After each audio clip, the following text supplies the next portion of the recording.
And we welcome you to this presentation of the South Atlantic Conference on the Bears Sports Network. First time we've seen the Lenoir-Rhyne men's soccer team home in a while. It's a non-conference game today against the Chowan Hawks of Conference Carolinas, who are in the top 25, number 20 in the country.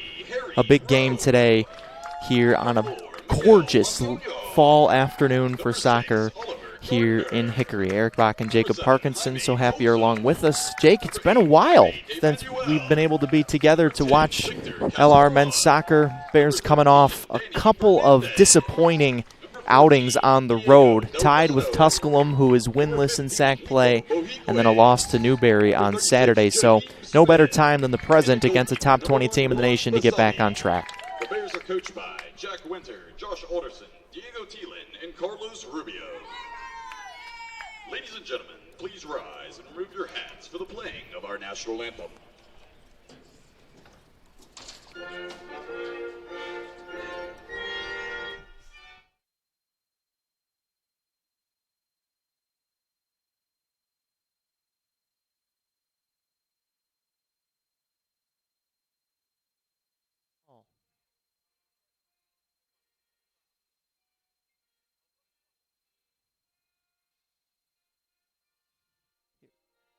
Muted on there.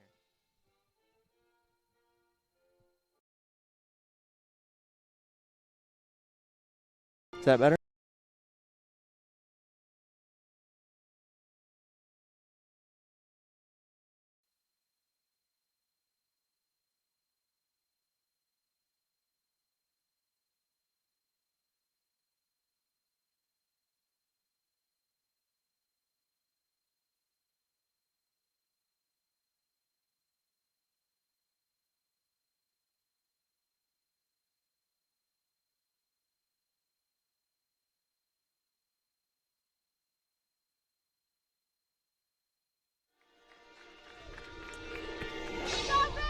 Had a little bit of audio technical difficulty there before the break, but now Jacob can hear me. So Jacob, just no better time than the present for the Bears to get back on track after a couple of disappointing road decisions in the last week.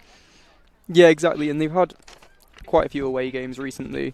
Their home form was, the Bears' home form was reasonably good before these recent away games, where form's just dropped off a little bit. Like you say, a recent draw and a recent loss. So hopefully today they can get their form back in front of their home crowd. So we'll see what they can do today. They're facing a Chowan team that's playing maybe their best soccer of the season. They've had 3 wins in a row, a couple of shutouts in a row against Barton and Erskine. But they've shown, Chowan has this year, that they can win both high-scoring and low-scoring games. In 2 back-to-back games, they beat Southern Wesleyan 5-4 and then Barton 1-0. So Chowan is number 20 in the country. They're number 3 in the Southeast region in the regional rankings that were just released. So if there was ever a time to get back to form, as you say, Jacob, it's today against a really good Hawk team. Exactly, and it's great for the Bears to come up against such a good team. Like you say, 20th in the country. It's a good opportunity to test the strength of the team, test the strength of the players, and then see what they can do today. You do have Juan Basabi back, goalkeeper that was injured in preseason training, reigning second-team All-SAC goalkeeper, made his first start of the season on Saturday against Newberry. But it was an interesting game at Newberry on Saturday. The Bears gave up a goal less than a minute into the game and then were able to tie it up, and then it was 1-1 for the rest of the way up until the 87th minute when Newberry found the back of the net again to take a 2-1 win over LR. So it's going to take all 90 minutes today for the Bears to get the outcome that they want. That's happened 1 or 2 times this season already, where the Bears have just switched off in the last 5 minutes and given away a goal. So the Bears in their home whites with the black stripes. Chowan in the royal blue with the white shoulders. And we are underway from the Moretz Sports Complex. First time since October 9th. The Bears have played 3 straight road games. A win, a draw, and a loss in those 3. 1-0 over Mars Hill a couple weeks ago. Then a 1-1 tie with Tusculum. That may have been the Bears, the performance at least that the Bears regret the most, because Tusculum was winless in sack play, and to only come away with a draw that day had to have been a little bit of a disappointment. But Bears still in the top 4 in the sack, still on track to host a first-round conference tournament game. I think they're in desperate need of a confidence boost as well. And if they can come away with a win today, the Bears, against a team like Chowan, I think that will just give them the boost of confidence that they need to see it through it to the end of the season now. Hawks have the first possession. The guy to look out for Chowan is number 3 in the blue. Toby Sims leads Chowan in goals with 10 as a defender. He's won both he's the reigning Conference Carolina's Defensive Player of the Week after the back-to-back shutouts, but he has also won Offensive Player of the Week and leads the Hawks in goals by a lot. He's got 10, and the next leading scorer for Chowan has 4 goals. So Basabe picks that one up at the edge of the box as it was sent in. Juan, the junior from Durango, Spain, hurt his shoulder on the last rep of the first day of preseason training and was out until last Saturday. It's nice to see him back in the team. And Camden Coleman, his replacement, did just a fine job in his absence.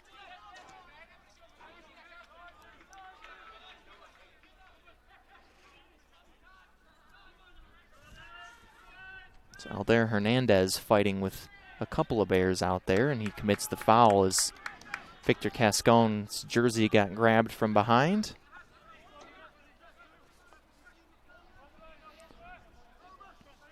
A couple of common opponents this year.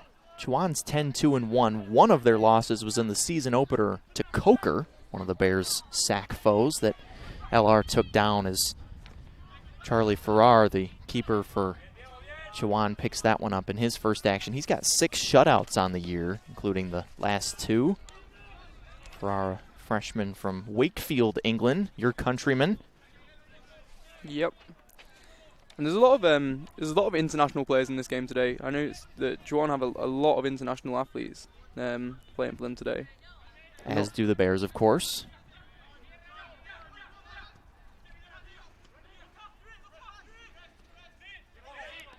One of those international players just booted that one, Timo de Graaf from the Netherlands. This is Eric Ruiz. Gives it off to Devontae Blair. Blair is a Florida native. And a good slide tackle there by Bohiguis in the box. And Montano clears it out.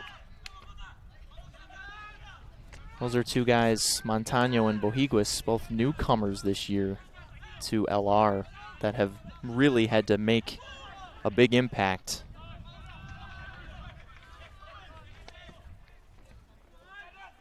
And Jaheim Smith gets the start today in place of Noah Tiefel.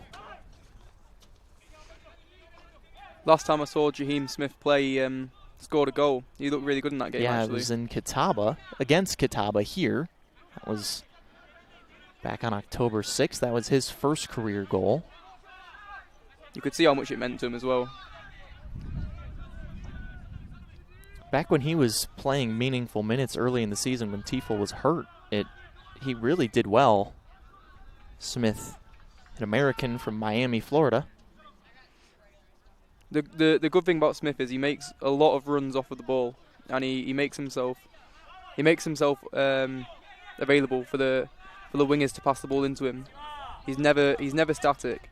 There's Harry Rowe. Speaking of never static, Harry got his first goal against Queens the last time the Bears were at home, and sets up the first corner of the game for either side, and it'll go to LR. And Rowe just pops it into Jaime Poza, who also picked up his first goal of the season against Queens. That's one of the other common opponents between these two. The Bears smacked the Royals a few Saturdays ago, 5-1, and Chowan played the Royals very close. It was a 2-1 overtime win for the Hawks over Queens.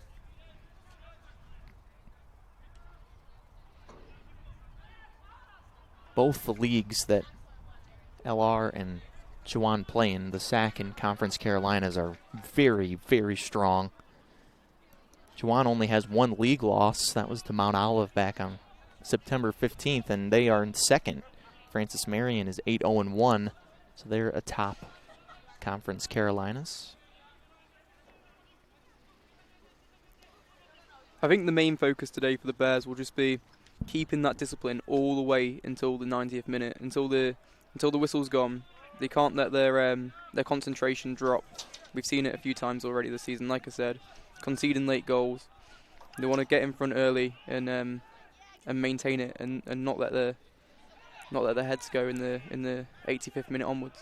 It's a good chance off the corner there for Chowan, but it was a mishit over the crossbar. There's Juan Basabi. And Diego Delgado has it now. He scored the lone Bear goal at Newberry. He's been injured a lot of the year. Missed probably, I would guess, over half the games this year with lower leg injury.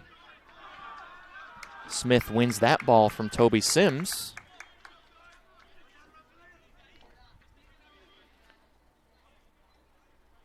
The combination of youth now with Rowe and Smith, both freshmen, on the corners of the Bear attack, is a pretty good one for Jack Winter in his 6th season.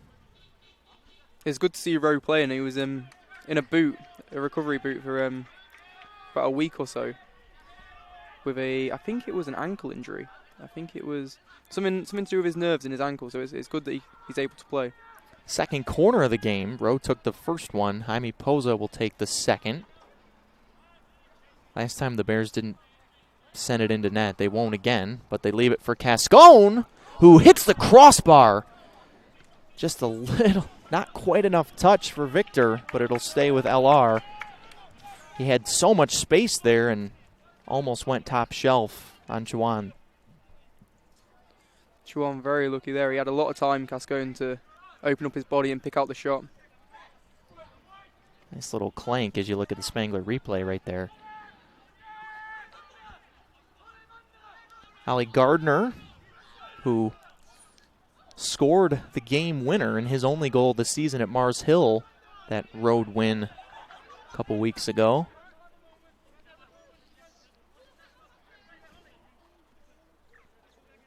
But only 3 goals in that 3-game road stand for LR, where they had really found their footing offensively in the last 2 home games before that span. They'd scored 7 goals in the 2 home games the week before that. So trying to get back on to that offensive track.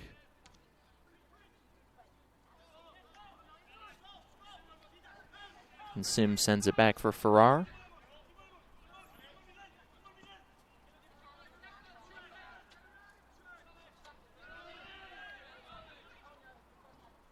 Head coach Chris Wally for Chowan is in his 8th season.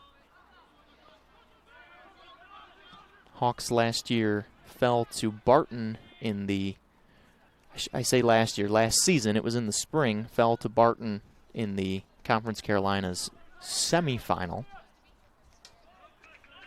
That'll stay with the Hawks and Harry Lovett, who doesn't have a goal yet on the season, but has 12 assists. It's kind of hard. It's kind of a crazy number to believe. Hasn't scored, but has been involved in 12 goals. There's another ball in, headed off of Danny Fernandez, reigning SAC Defensive Player of the Year.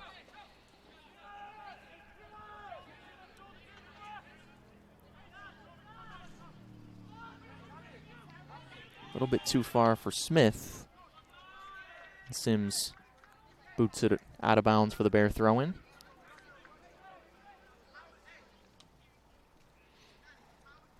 A little bit back and forth here in the first 10 minutes. Both teams have had chances in the other zone. And the best chances come from Cascone on the edge of the box. And we've seen that from the Bears a few times where they take that corner, a short place it to the edge of the box and Netcast go and have a shot. Not a great ball from Rowe back to Delgado, but he runs it down, gives it to Bohiguis right in front of us.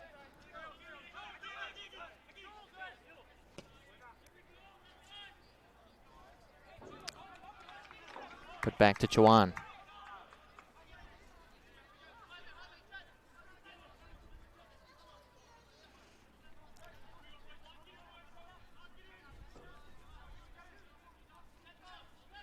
Bears at 7-4-1, 5-3-1 in the sack. Montano can't believe that as it stays with the Hawks.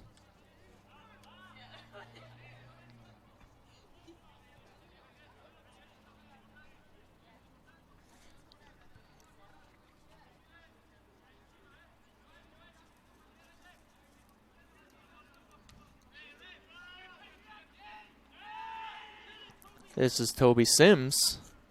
And Basabi could have let it go, but it was off of a Bear, so wisely did not. Makes a nice diving stop. That's on his right shoulder that was injured, but it looks to be at full strength now after he landed there.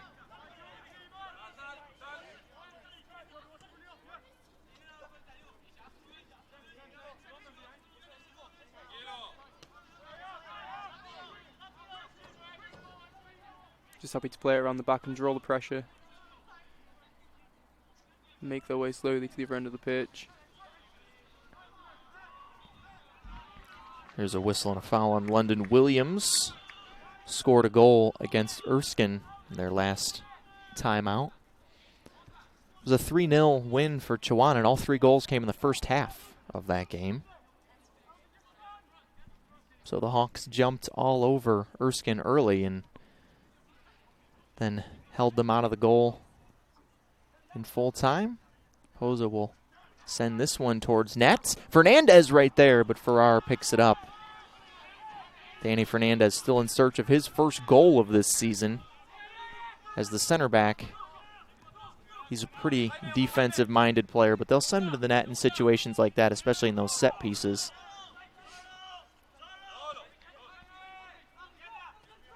That's where you want to send your centre-backs up, though.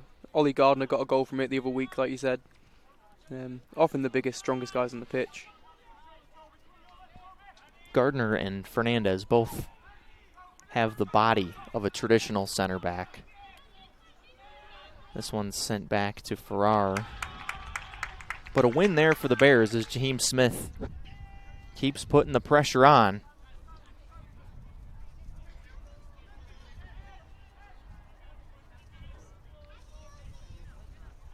Harry Rowe will take it on that far side. It's a long one in, a little bit too far for Fernandez. Challenged by Smith on the back line. Chowan can't get it out right away.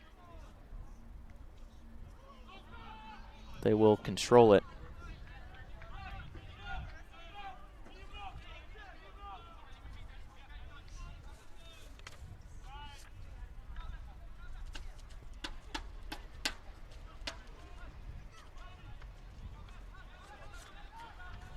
Harry Lovett, the Welshman. The two Harrys, both from Wales, battling it out over there. Harry Lovett for Chowan and Harry Rowe for LR, as we have a foul on the Bears outside the box on Montano. And on the ground over there is Trin Drexhag, but he's up. Trying a grad student from the Netherlands. Transferred to Chowan from Rotterdam University.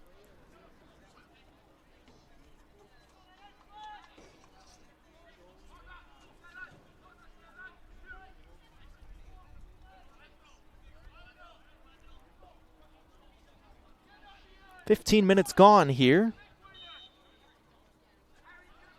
Best scoring chance so far, as you said, Jacob.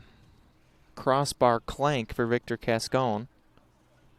Bears are unlucky not to be one up there. But the Bears have played well actually this first half. They've not given too much away. They've played well. They've kept possession well. They just need to make a few more chances. a few more opportunities, and then never know, we could be one up before half time. Farrar comes out of his box and has to clip it with his forehead as Poza was right bearing down on him. Delgado and Drexhag both went up for that one, and Delgado got it going in the direction he wanted. Now Jaime DeManuel gives it off for Montano. Leaves it for Harry Rowe. He's so good at centering it from this spot. Does so again for Poza, and the ball gets stalemated right there off the foot of Sims. Victor Cascone tries to reset.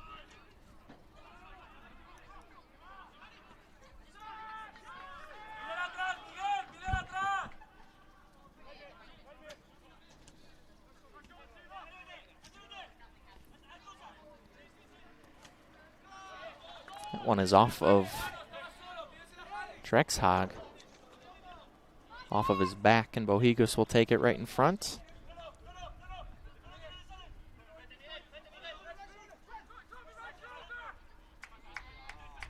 Nifty move there by Cascone. He's just so smooth. He had the goal at Tusculum to make that a draw instead of a loss for LR, and there's a foul on Hernandez on Harry Rowe.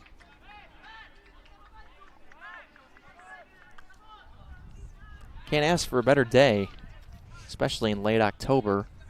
These two playing a little bit earlier in the day for travel purposes for Chowan. It's a 5-hour drive back to Murfreesboro, NC. 66 degrees right now. A little bit of breeze, but still very comfortable. Probably warmer than it is. Probably warmer here than it is at home for you, huh, Jake? Oh yeah. Ooh. That ball ended up getting through, and Farrar had to pick it up. Did not. There was a lot of bodies that had to go through, and it made it through all of them. I think that's what could have caught the keeper off guard. He was expecting a touch, but that touch never came, and he had to respond to it. Delgado with some good footwork there to get that back in front of two Hawks.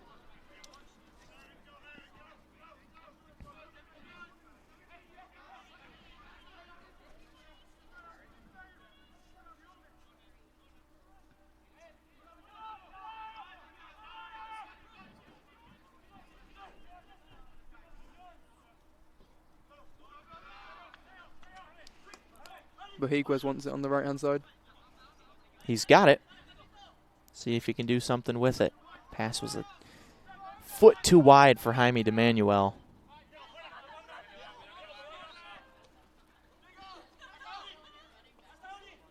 Delgado not able to win that one from Eric Ruiz, who has 3 goals on the season for Chowan, and some space here on the left side. Good tackle from Bohiguez. And they play on. That is textbook there from Nico.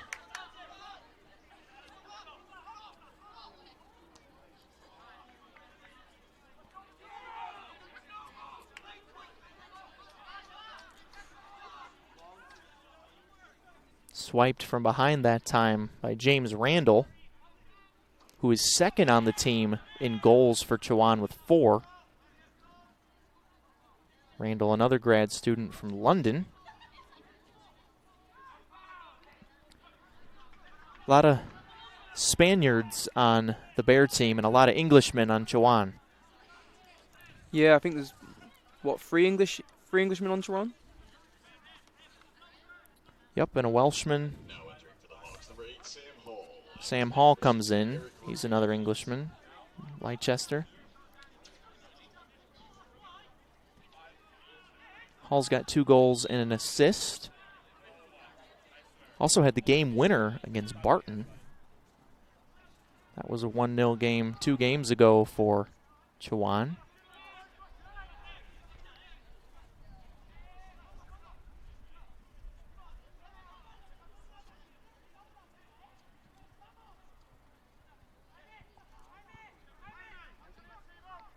Deep throw-in back there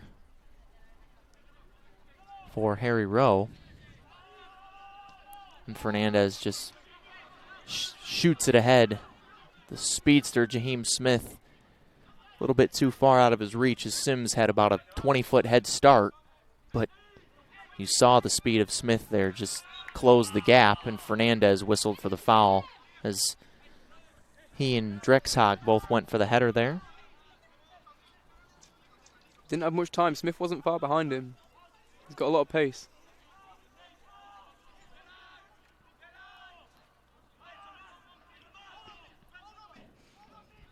I think when the Bears have got Smith up front, they'll try and use that ball over the top a little bit more because he can run onto it and he can beat the defenders in a race. Here it comes in towards Basabi. Deflected, and Juan plucks it off the bounce. London Williams was right there and had a good run at it, but the All-Sac goalkeeper was up to the challenge.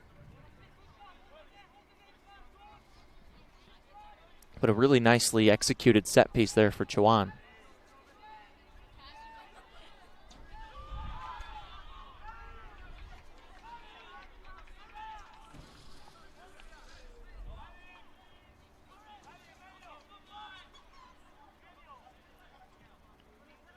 Long throw for Harry Rowe, but there were 4 blue jerseys and 1 white jersey surrounding Jaheim Smith.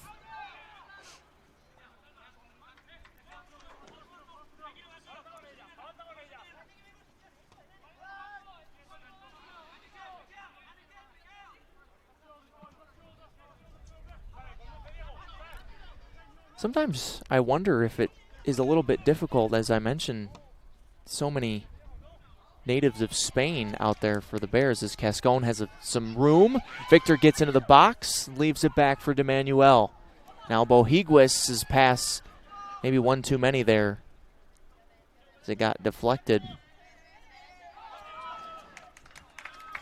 Jacob, sometimes I wonder if the non-Spanish speakers on the field for the Bears have a little bit of trouble sometimes, because you can clearly hear all the Spaniards speaking Spanish to each other the whole game. You would think by training with the team week in, week out, you'll pick up a few Spanish phrases. That's a very good point. But, I mean, all the players look fairly comfortable communicating. You see Harry and Jaheim all communicating together. They all seem to know what each other means. I think they're just used to each other from the training ground. Makes sense. Must be quite daunting at first, though, coming into a team that's predominantly not English speaking. Yeah. Gardner, Rowe, Smith, and that's it that are on the field right now for the Bears that aren't natives of Spain.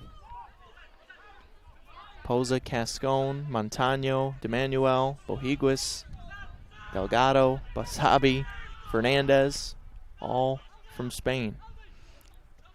I mean, luckily there isn't a ton of phrases that you need to say during a game rather than, pass me the ball, there's a guy come in. That's true. Shoot. There's not a ton of things you need to learn. So once you've learned them 4 or 5 things, I think you'll be all right. That's a very good point. Another good play there by Basabi.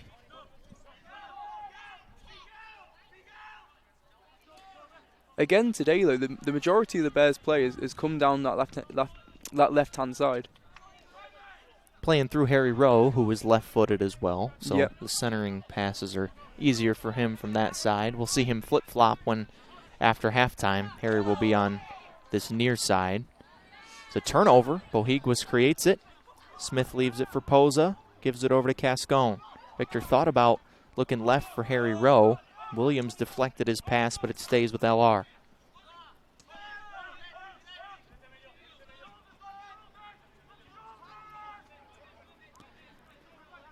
To me, these two teams seem pretty evenly matched. Would you agree with that statement, Jacob? Yeah, I would say at the beginning of the half, Chowan had more possession. They looked more comfortable, putting the Bears under more pressure. But these last 5-10 minutes, maybe, the Bears have been on top. Maybe ever since the Bears hit the crossbar, yeah, they've been on top. Misfire there from Rowe. I would agree with that. The Bears have been on the ball much more since Cascone went off the crossbar. That was good 15 minutes ago of game time now, I'd say. Yep. We're under 20 to go in the first half. I mean, other than that, there's not been too many. I wouldn't say there's been any other clear-cut chances other than that. There's been a few chances where I think it was Casco and got past one or two players, then just couldn't get the shot away.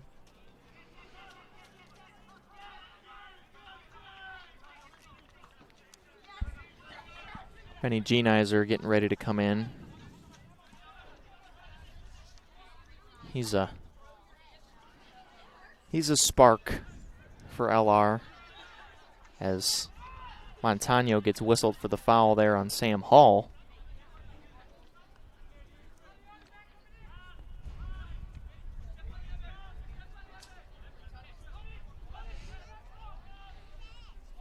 And Lovett will take it. The man with no goals and 12 assists leads Conference Carolinas in assists by quite a wide margin, but has yet to find the back of the net himself this year.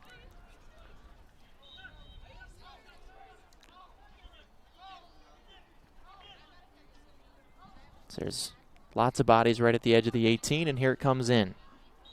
And we have a whistle and a stoppage, and maybe our first card of the game coming up. Is this going to be in the box? Or is this going to be a PK? The referee's talking with Basabe, Fernandez, and Delgado. The clock is stopped now with 18:17 to go, and it is going to be a penalty kick, as I think might have been Bohiguis that was whistled for the foul. But the leading scorer, Toby Sims, will now have a penalty kick here with just over 18 minutes to go in the first half. Unfortunate there for the Bears. First PK Basabe's faced since he's returned. Toby Sims scores the first goal of the game. A penalty on the Bears on a free kick in gives Chowan a penalty kick, and Sims, let's take a look at the Spangler replay. Basabe guessed left, Sims went right. Chowan goal scored by number 3, Toby Sims. His 11th of this season, and Chowan strikes first. It was a well-taken penalty. I mean, I'm not too sure about the penalty decision in the first place, but once he got the penalty, he took it well. Good composure.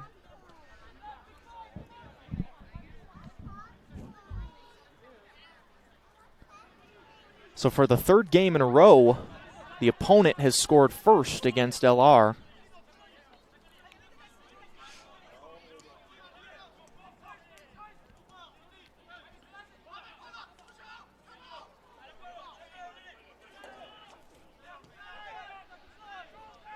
But certainly no reason to panic if you're the Bears. They've had good offensive chances, been on the ball more in the last 20 minutes or so. That was Chowan's first chance in 10 to 15 minutes before the foul, and then before the two fouls in a row, one that led to the free kick and then the one that led to the PK. Yeah, like you say, there's no reason for them to panic at all. The Bears have been playing well. It's a unfortunate goal to concede, but I mean, it'd be interesting now to see how they respond to that.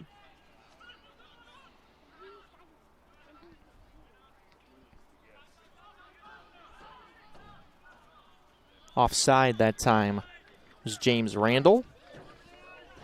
Back to LR it goes.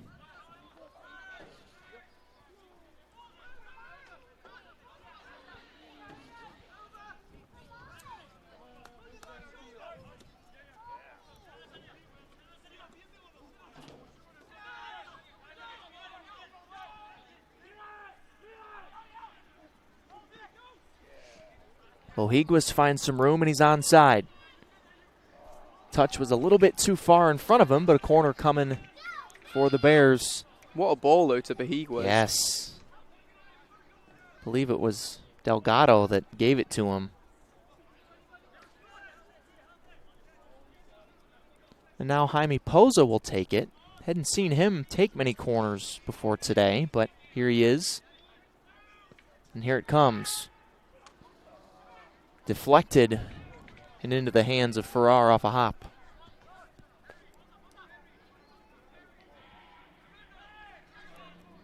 Bears have had 4 corners in the first half, but haven't been able to find the back of the net as Chowan's only had 1.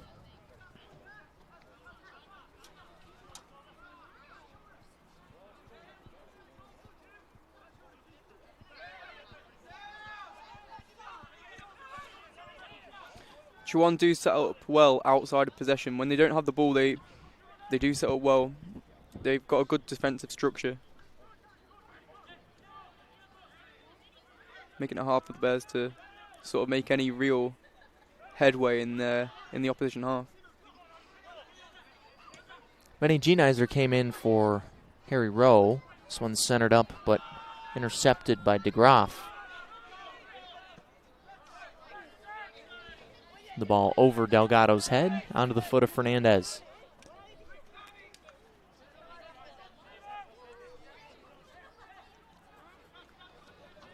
Interesting decision to put on Genizer for Rowe, because Benny's being a right-footed player. Obviously Harry's left-footed, so he can put them crosses in a lot quicker. Whereas Benny has sort of cut onto his right foot before he can whip them crosses in. Scored in his first 2 career goals in back-to-back games earlier this month. One against Lincoln Memorial, another against Catawba. He's got it here.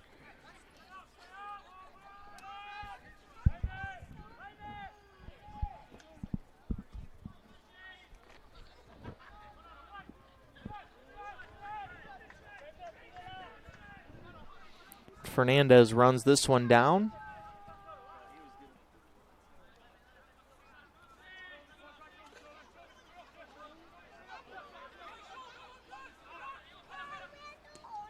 Delgado with a good ball into Cascone. Haven't heard much from him since the crossbar.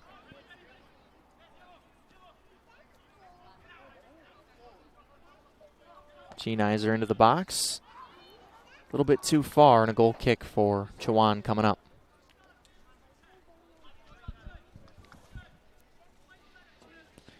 PK goal from Toby Sims. His 11th of the year, 2nd game in a row he's found the back of the net for the Hawks. Is the difference right now.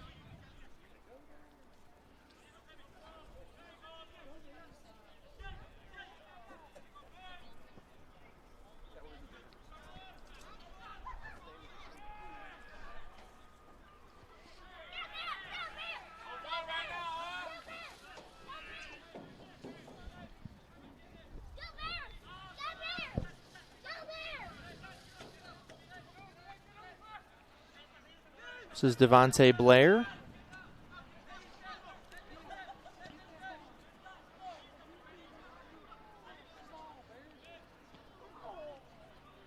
But Chowan still needs to be on the attack here if you're the Hawks. So 1-0 lead here in Hickory's probably not safe. No, and they've not seen much of the ball in the last 5 minutes.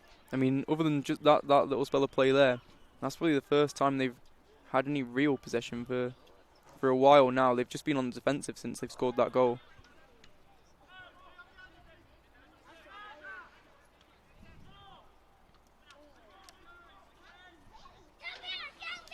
Big, tall Timo DeGraff, 6'2", and a foul on LR.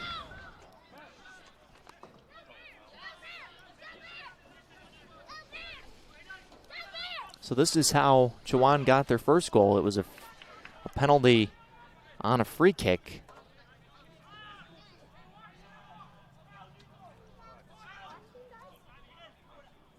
Danny Fernandez right in the middle of that mess of people barking out orders.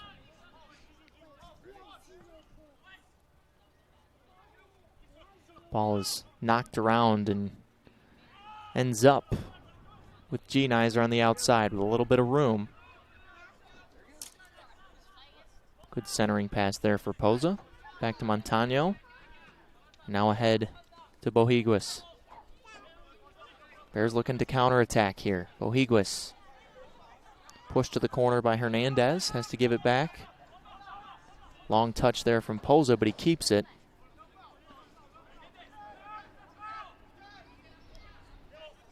Now Chowan has reset their defense.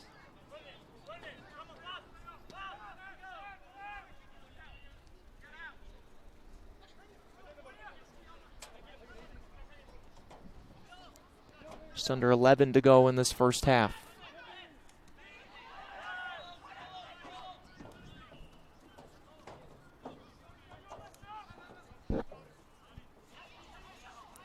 The sun is behind us. The shadows will start as you see it right there from the big tree that's behind us. Maybe come in.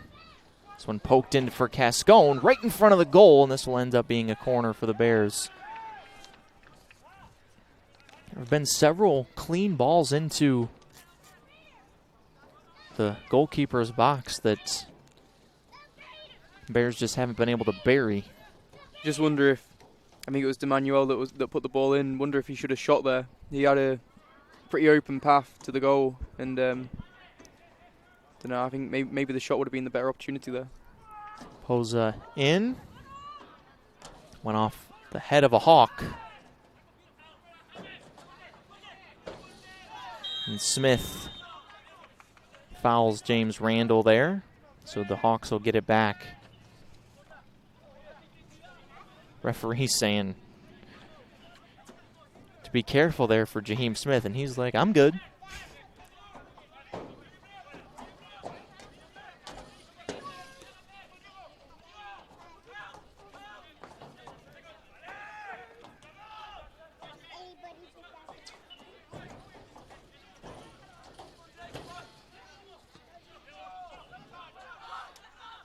Basabi comes out to grab this one off the foot of Blair.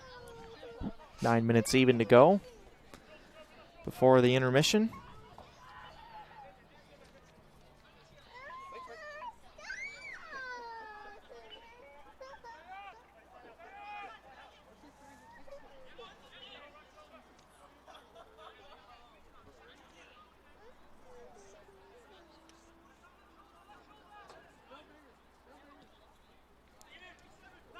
Three shots on goal apiece here in the first half. 6 total shots for the Bears to 4 for Chowan.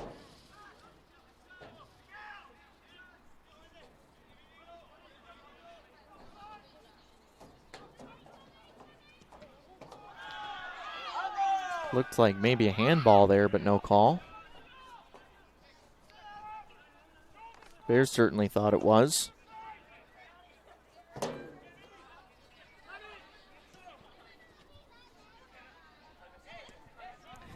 Good leave there from Bohiguis to D'Emanuel.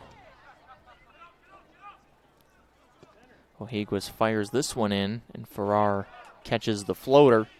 Just a bit too deep. It's a right idea though, but just too much on it.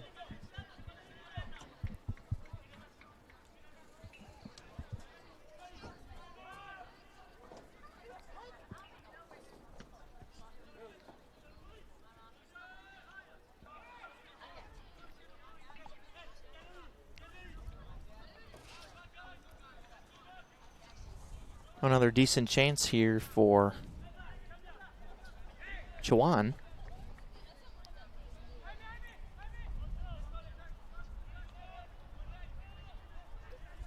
But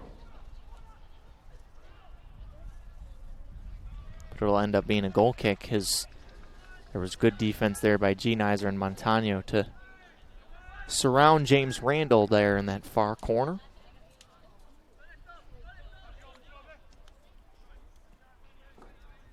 Bears would love to get this game tied back up before halftime as we're under 7. Makes you feel a little bit better about the situation if you're LR, if you can get this thing locked back up before the second half. Smith goes down. Helped up by his teammate there on the sideline, and they play on. Playing surface seems to be in pretty good shape. Hasn't been played on in few weeks. The Bear women have also had that same stretch of games away, as it's all the conference games are double headers. Both back in action here on Saturday. Two big games against Wingate. And Trying to gain a few extra Harry yards. Lovett tried to pull a fast one there right in front of the Bear bench, and the referee caught him.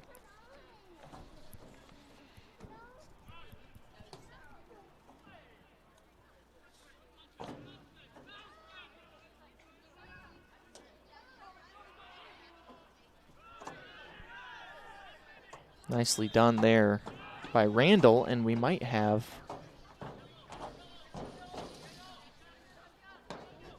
card maybe? Something coming. The referee's waiting right there on the spot of the free kick.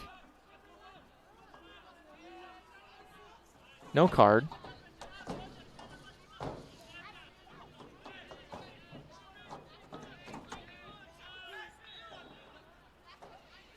See who decides to take it for Chowan. It's Randall. It's way too far. Not even the tall DeGraff had a chance at that one.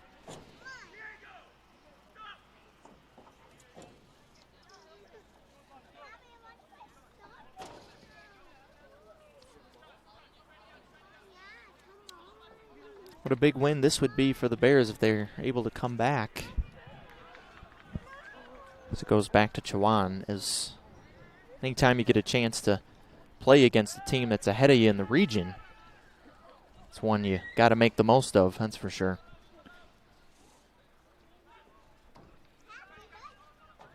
Especially this late in the season, out of conference play. These types of games don't come along too often, as there's a whistle and a foul on Chowan. Back to the Bears it goes.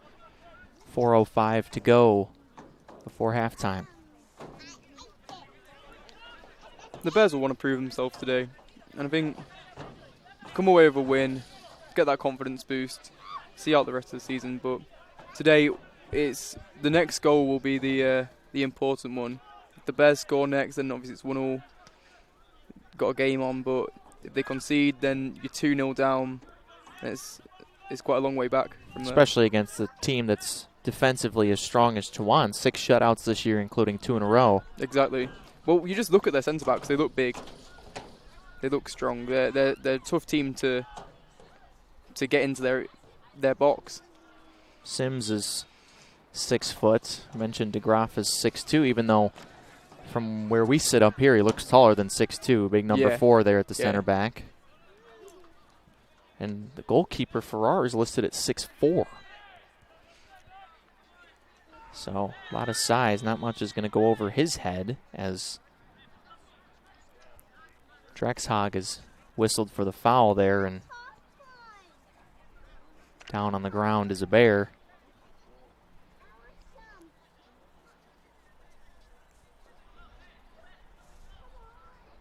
It's Montano.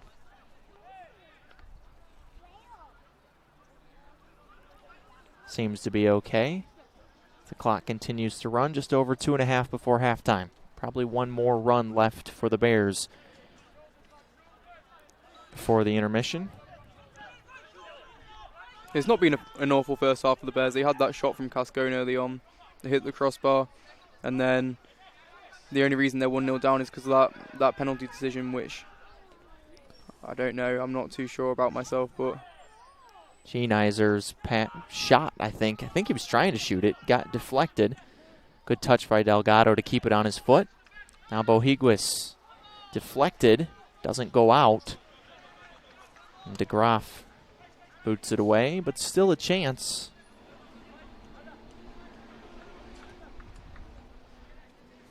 Polza's back pass got intercepted. 2 Bears surround Hernandez down there in the corner. It'll stay with Chowan.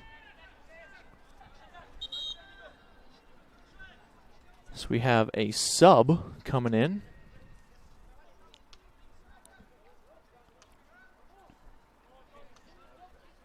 It's number 15. Wesley Ills, sophomore from Aruba.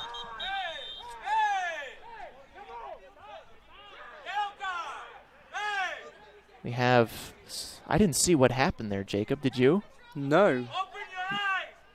No, I'm not too sure what's happened there either.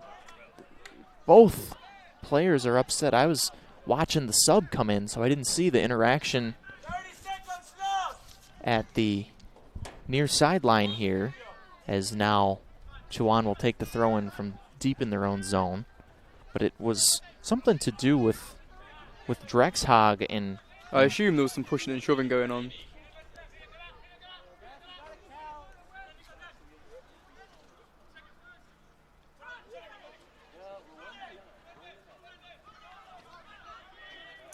Now Harry Lovett. One last run for Chowan. Bears can't get it out.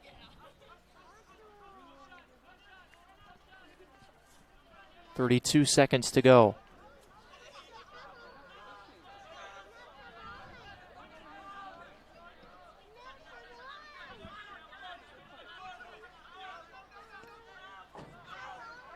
Bears are finally set up defensively as Sims looks for Randall on the far side. Stays with Chowan with 10 seconds and counting.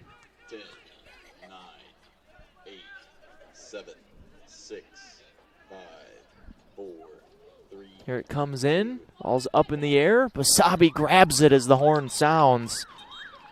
Good pressure there by Chowan to end the first half, and it was a good one for the Hawks. They have a 1-0 lead on the road. A penalty kick for Toby Sims. The difference, Bears with a good showing in the first half and have to feel good, Jacob, about their chances to get this thing tied up and maybe even grab a win here in the second half, only down 1. Yeah, like I said, the Bears weren't awful. They don't deserve to be losing, to be honest. They've not played bad. Same with Chowan. They've not played significantly better than the Bears. So, like I said, it's down to this next goal, and that will really decide the match, I think. See if the Bears can get that next goal after halftime, about 15 minutes before we're back on the Bears Sports Network, presented by NBA Roofing.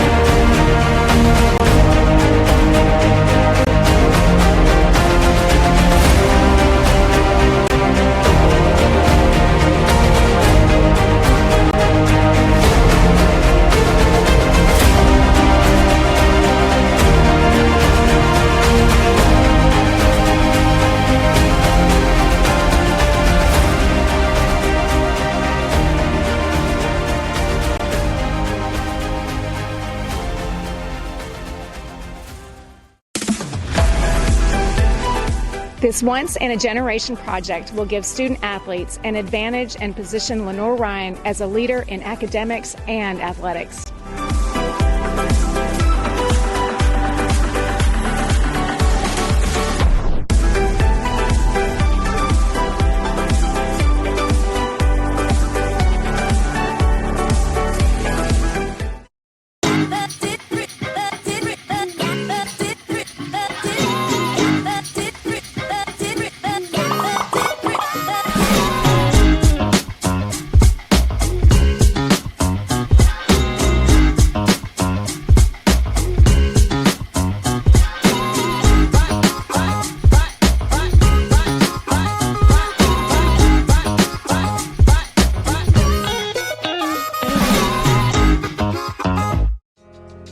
I knew that there was an opportunity to have my college paid for if I was good enough to play baseball at that level. That was going to make a big difference in my family. D2 baseball gave me an opportunity to play at a high level and to get an education that's going to be valuable for me throughout the rest of my life. I chose to take my experience of being a student athlete and pursue that within my career and to get a master's degree. If I wouldn't have had a baseball scholarship, there'd be no chance that I'm doing what I'm doing today. Emergencies don't wait. Get to the hospital. Accidents happen. Get well soon. When it hurts to move forward, tackle your pain. Don't make your health wait. See your doctor. Your health means everything.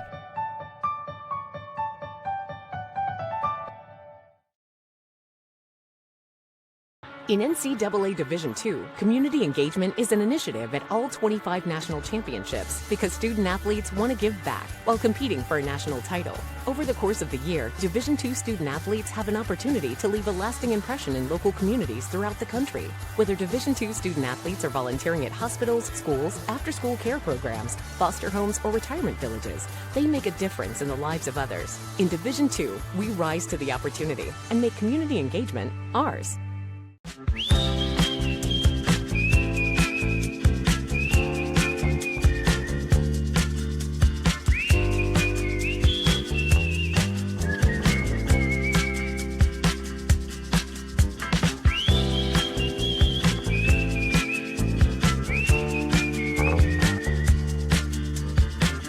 Doesn't matter who you are, Everett has you covered. Proud sponsor of the LR Bears. If you play hard, if you use your feet, fitness goals, if you stand all day at work, introducing True Energy Infrared Technology Socks. These may be the best socks you ever wear. Our yarn is infused with infrared nanoparticles. Your body's natural heat ignites these tiny particles, producing infrared energy that improves circulation and stimulates cellular recovery. It's not magic, it's rocket science. The perfect sock for your active life, for fitness, performance, recovery. Proven innovation to ignite your true energy.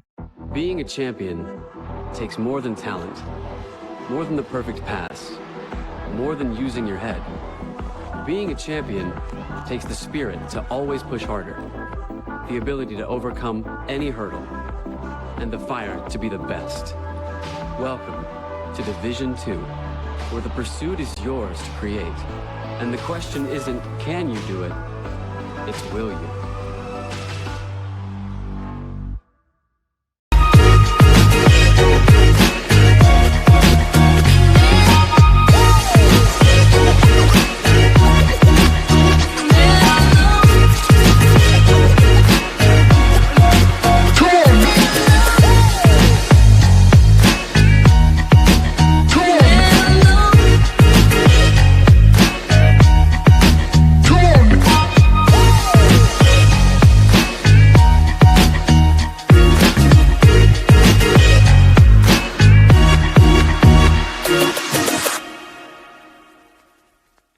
Celebrate great with Carolina West Wireless. Great new phones and a great customer experience, all on our great nationwide high-speed network. Stop by today and get big savings on select Samsung smartphones, like $350 off the Samsung Galaxy S20 and S20 Plus, and $350 off the Note 20 and Note 20 Ultra. The great savings continue with 4 lines of unlimited data for just $35 a month per line. Celebrate great savings and go stay connected wherever your travels take you. Paramount Kia in Hickory. We want to see you driving a new Kia or, hey, a quality pre-owned Kia. We've got a huge selection of new and pre-owned Kias. You got to get to Paramount Kia in Hickory, Highway 70, ParamountKia.com. Being a champion takes more than skill, more than endless drills, more than using your head. Being a champion takes the heart to give it your all, the agility to thrive from any angle, and the relentless drive to be the best. Welcome to Division II, where the pursuit is yours to create. And the question isn't, can you do it? It's, will you?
Welcome back to the Bears Sports Network, presented by MBA Roofing on this gorgeous late Wednesday afternoon from Hickory.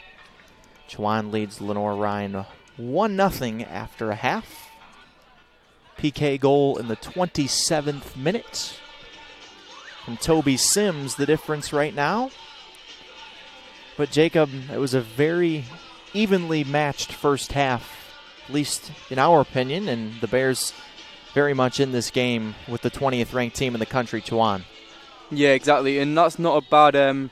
It's not a bad scoreline to be at 1-0 down against, like you say, the 20th ranked team. The Bears, I thought they held their own in the first half. Before they conceded that penalty, I thought they were dominating the game, and then they gave away that free kick, which ultimately led to the penalty and led to the goal. But yeah, I thought the Bears put up a good performance, and they just need that cutting edge, really. They need to just find that final pass and get that next goal. They outshot Chowan 7-4 in the first half. Shots on goal were even 3-3. LR committed 8 fouls to Chowan's 5.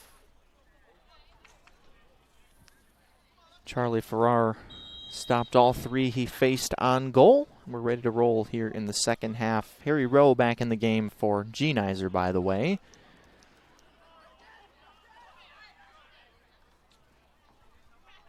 The other 10 still the same for the Bears. Gardner, Fernandez, and Delgado on the back line.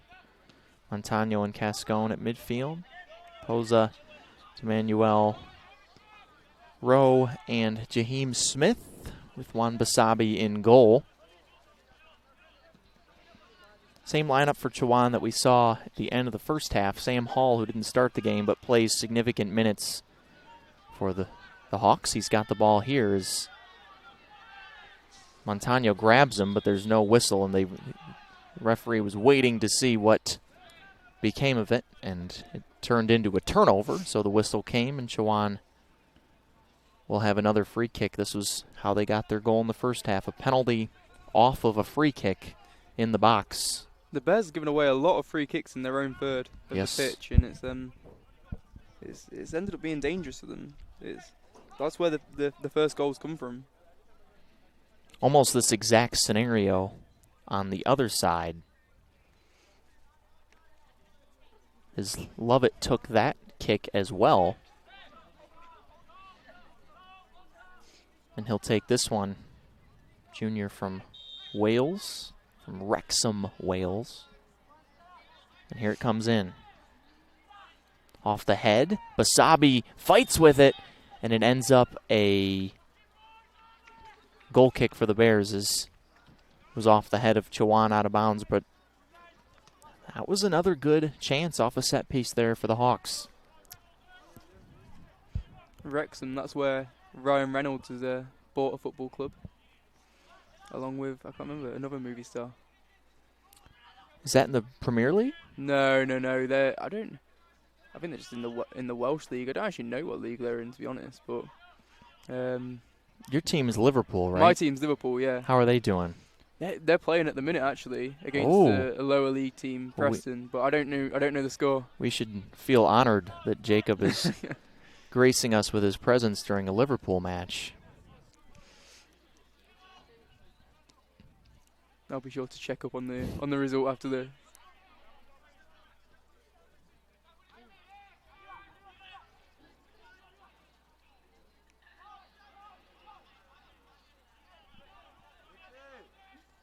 Danny Fernandez sends it back to Basabi. I asked Danny today if he was glad to have Juan back there. He said yes, but he'd gotten used to Coleman, who started the first 11 games of the year for the Bears in Basabi's absence, but obviously Fernandez and Basabi have played lots together. As Cascone goes down right on top of London Williams, and it goes back to Chowan. Cascone is upset. Can't believe there wasn't a whistle as Williams, he thought, took him down. The normally mild-mannered Victor Cascone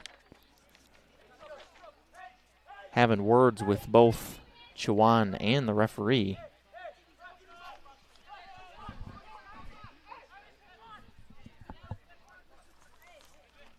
pointing the finger right in his face, letting him know how he feels. Maybe that's the Bears need. A little bit of fire to get out of this lull they've been in offensively.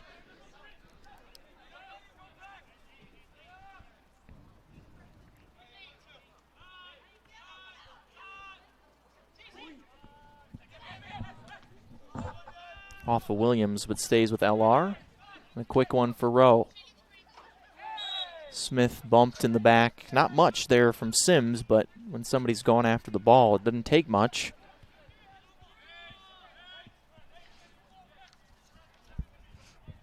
Ollie Gardner's not going up for this one, though. That surprises me. Rowe will take it. As we said in the first half, he's now back here on this near side. The left-footed Welshman sends it in front of the net, off the head of Fernandez for his first goal this season and the equalizer here early in the second half. What a delivery from Harry Rowe into the box as well. All he needed to do was just get his head onto it and just redirect it. All the power was already on the cross. Came super close as you take a look at the Spangler replay. Perfectly dropped in there by Rowe, as you said. And Fernandez in the right place.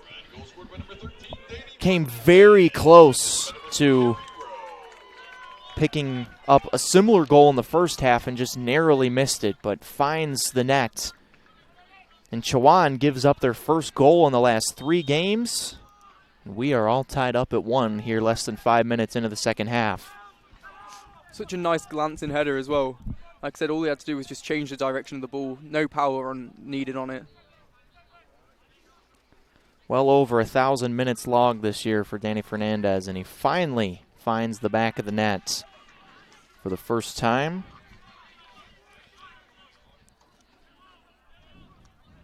Big, strong center back from Madrid. And if you get a chance, go to lrbears.com to read a nice feature that on Danny Fernandez and Cascone playing each other in the USL 2 final. There's a shot right on goal off the foot of Aldair Hernandez out there on the far side. No, pardon me, that was Eric Ruiz, but Basabi was right in position for it. And I said that the Bears needed the next goal, and that's exactly what they've done. They've gone and got the next goal, and now the game's completely open again. 1-1 is a heck of a lot more doable than 2-0. Exactly.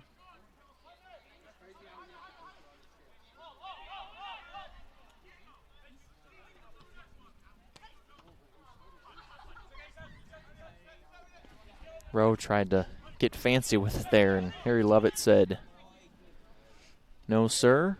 But I mentioned the Cascone exchange with London Williams a couple minutes before the goal, that maybe that was what the Bears needed to kind of wake up, and maybe that did it.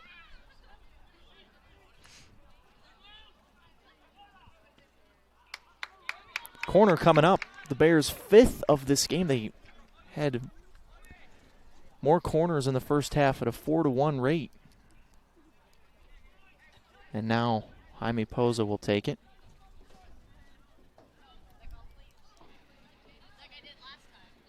Bears trying to get in front for the first time. Give it short, and a misplay there by LR as the ball went right between the legs of D'Emanuel. Xavi Moya is into the game for the first time. Or, pardon me, that's not Xavi Moya, that's Bohiguis.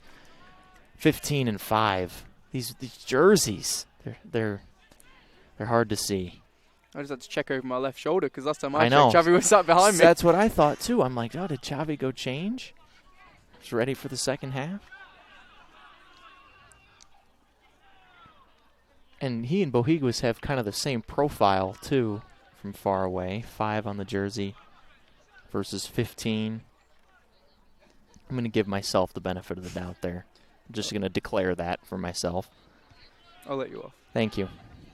Montano with a good, nifty little move there as he bicycled it back to Smith.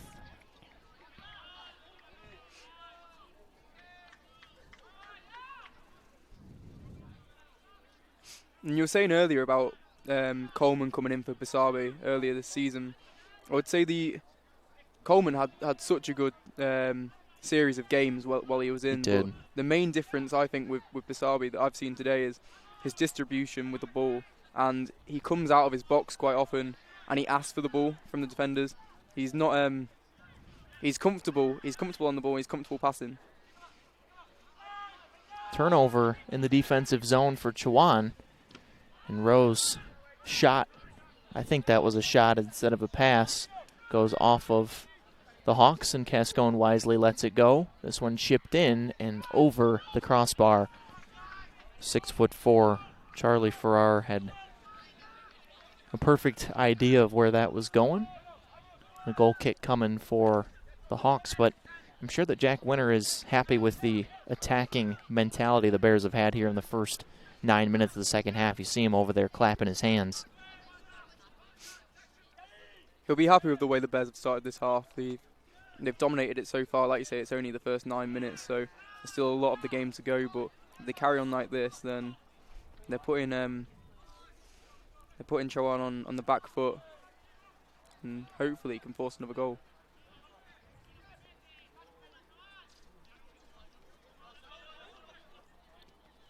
Holly Gardner.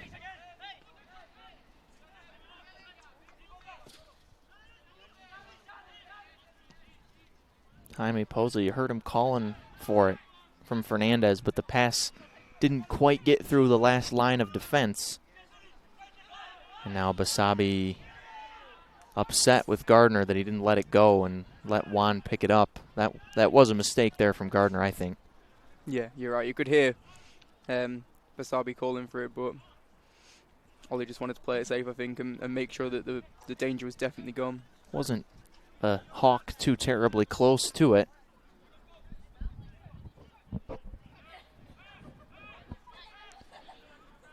And now Harry Lovett will take the throw in.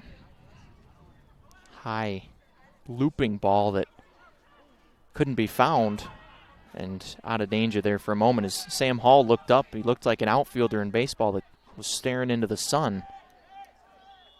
And offside back there was Toby Sims, trying to sneak past that last line. Ollie Gardner will be relieved that a goal didn't come from that goal from that throw-in. That would have been very unfortunate for him and the Bears. Harry Rowe set up the Fernandez goal. That was his 5th assist of the season. That leads the Bears. Nice physical play there by Sims to box out Smith, but it goes back to the Bears.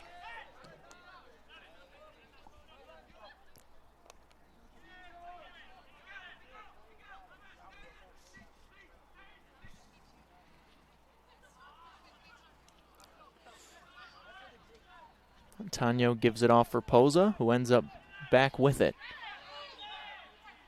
The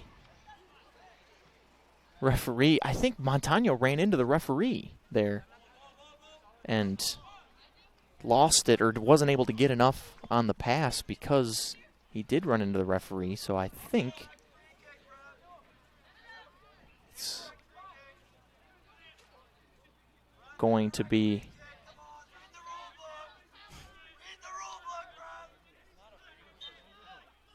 a drop kick there for the Bears.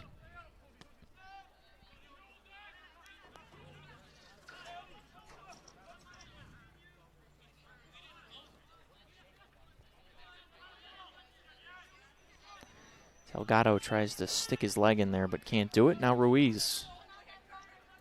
3 goals on the year. Only 5'6". Not the biggest guy out there for sure. He's nimble, though. He is. Good possession there right in front of the Bear bench on the far side. Now he has it back. And they give it back to Chowan. Jack Winter not happy with Bohiguis there.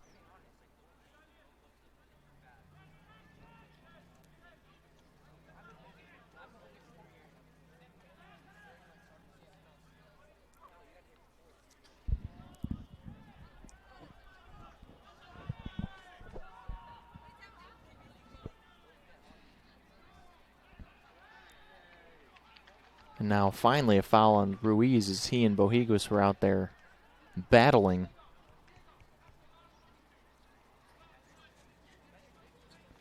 Jack Winter still giving Jaime DeManuel now an earful. Talking to the coaches today, this was, I mean, you want to win all the games, but this was a game that they desperately wanted to kind of reaffirm themselves at the upper tier of the SAC. Even though this isn't a SAC opponent, this is obviously a top 20 opponent. And it's a statement, isn't it? If they can win this game, it's a statement to the SAC that they can play the big teams and beat them. Even though they haven't played their best the last 3 SAC games, still plenty of time to right the ship.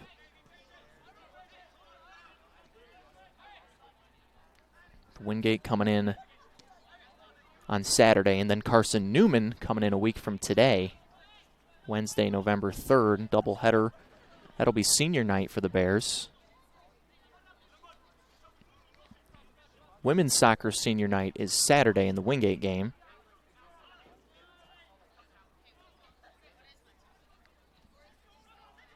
Now some room for Jaime Poza. Gives it off to DeManuel, centered up. Knocked out of there by Sims. The Bears keep it in. Harry Rose got to hold on to this one, and some nice footwork there. Centers it up. Sims clears it out, and he is upset with one of his teammates. I think London Williams was the one that got the brunt end of that outburst by Sims. The corner coming up.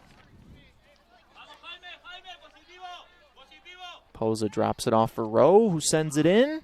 Off the head of a Hawk, but Cascone keeps it on his foot. Surrounded by blue jerseys, and it's cleared out. James Randall, can he get around Gardner? Good tackle by Gardner. Now a corner for the Hawks. 15 into this second half. We're all tied up. Goal in the 49th minute by Danny Fernandez off a perfect ball in from Harry Rowe. Knotted things up at 1 after Sims had a PK goal in the first half for Chowan.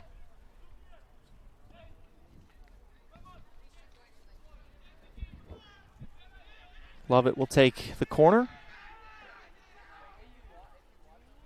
And now Ruiz kind of went unscathed in there, and the header missed. That was a good chance for Sam Hall.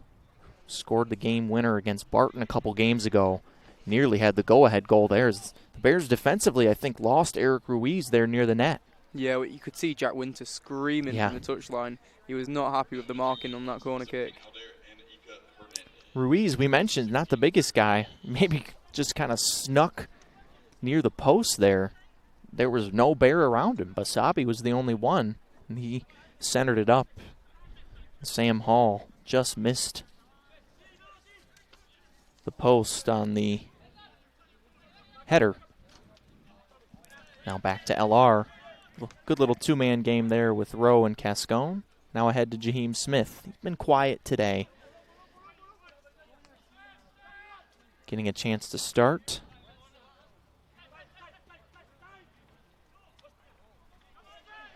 The ball's poked ahead. Here's Smith. Can he chase it down? I think. Oh, they say a goal kick. I don't agree with that call. Looked like it was off of DeGraff. I don't know if Smith ever touched it, but the referee says he did. DeGraff dealt with that situation well, though. He's had a really good game so far today, I thought. He's looked so solid at the back. He has. I concur with that. I do think that ball was off of him, though.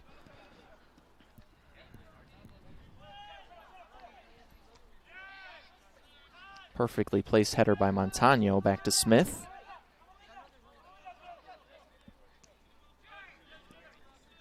You can see the shadow making its way across the field.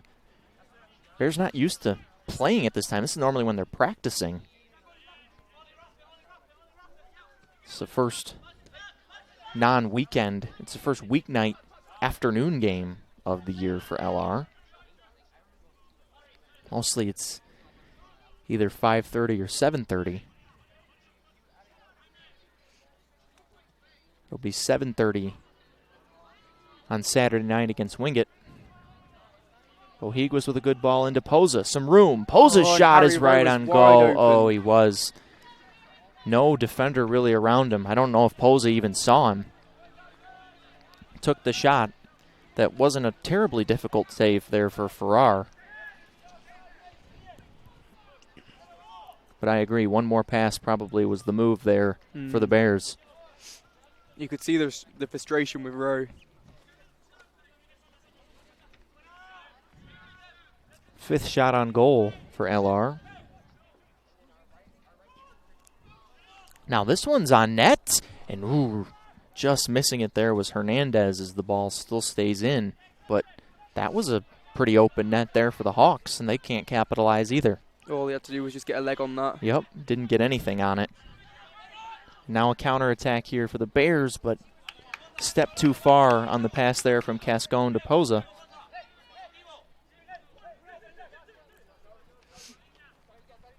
Now the other Welsh Harry's got the ball. Yes, Harry Lovett. Spelled the same, too. Harri. They have some weird spellings over there. Over there.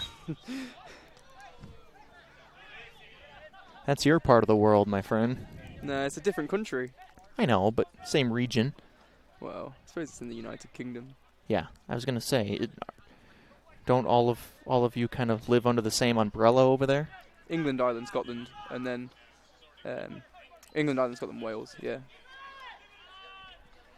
Sabi grabs this one.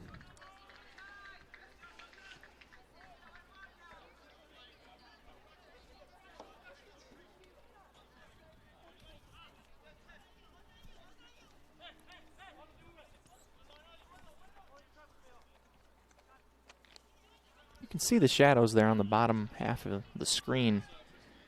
Might make things a little bit difficult here just on this near side as the sun's still shining on the majority of the field. But daylight savings time is almost done. It's going to start getting dark around this time before we know it. First week of November is when we fall back, gain an hour of sleep, but lose an hour of sunlight.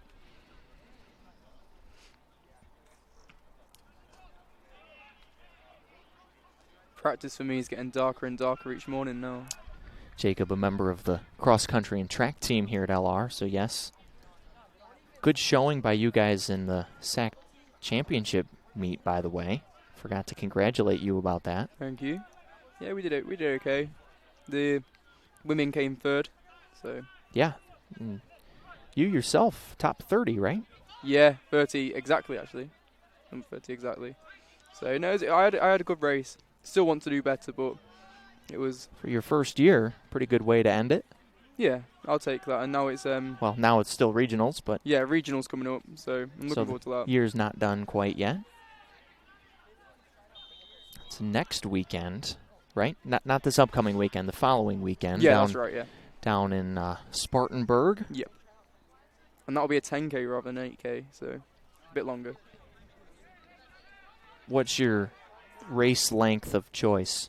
To be honest, on the back home we do a lot of road races, and I prefer doing like 5K, 10K type things anyway. So I like the longer stuff. So it suits me. The SAC championship was an 8K, correct? Yeah. They all have been 8K so far. It's just the regional one not next weekend. 2 weekends away is a 10K. Ball in for Chowan off Ollie Gardner. The nice header as Benny Geniser's waiting to come in. Saw him the second half of the first half.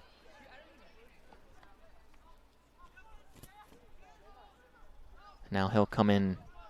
Came in for Harry Rowe in the first half, but maybe coming in for Poza. We'll see who comes out.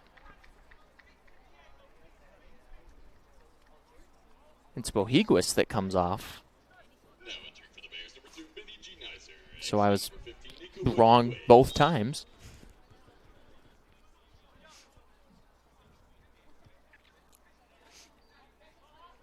You see them switching out them fullbacks quite often, just because it's such an intensive position. They're running up and down all day long. Well, all game. Nice pass to G-Nizer from DeManuel, who centers it up, but there's a wall of blue jerseys there ready for that. Trying to avoid a corner, and it is a goal kick for Chowan. Really nice play defensively there by Devontae Blair to challenge DeManuel and then make sure it goes off of him.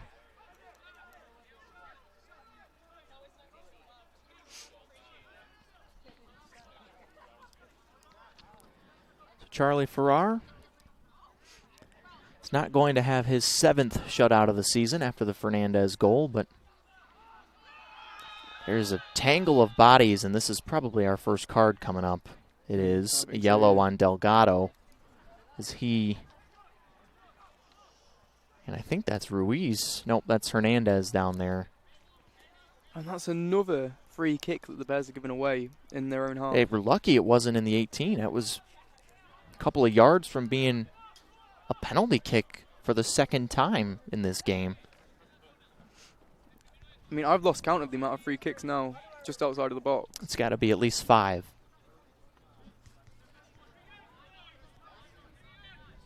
This one is as close to the box as you can be. Less than a yard outside of the corner there. The Bears set up their wall. Fernandez, G-Nizer, Gardner, and DeManuel will make it. Toby Sims will take it. Has the 1 goal and misses high. Not by much. No, it wasn't a million miles away.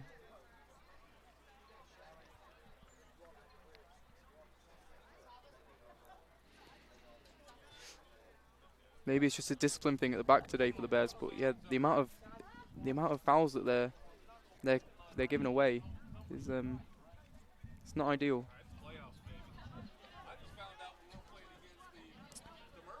"25 minutes into the second half. Game has moved along nicely here. And the Bears started the second half strong, and I think over the last 5 minutes at least, Chowan have had more of the ball. They're getting into it a bit more now.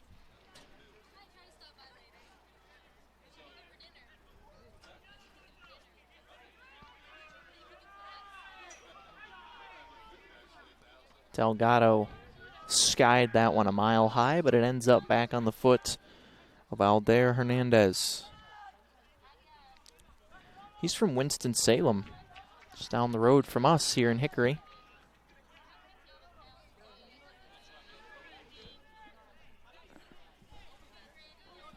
Head coach Chris Wally trying to coach his Hawks to a road win here. A tough place to play.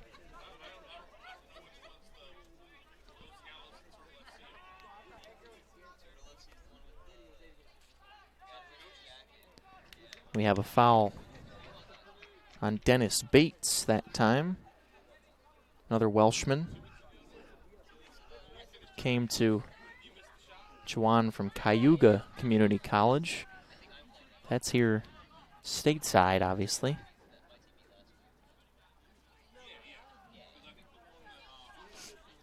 Ollie Gardner on his way up again. Poza will take it. He's been taking most of the free kicks today. Fernandez again! Oh, what a save by Farrar. And it wouldn't have counted either way because Fernandez was offside, but almost a second header goal of this half for Danny Fernandez as you take a look at the Spangler replay. I'm not sure I've ever seen anyone offside on a play like that.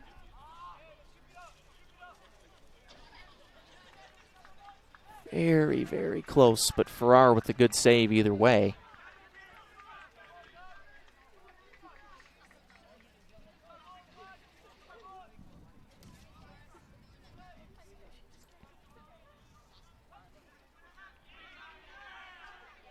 Nice job there by Montano.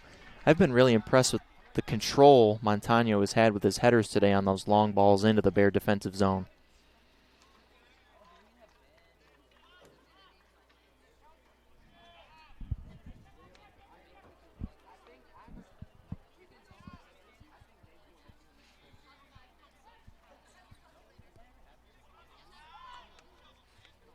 There's not been much creative from open play today. Both goals have come from set pieces.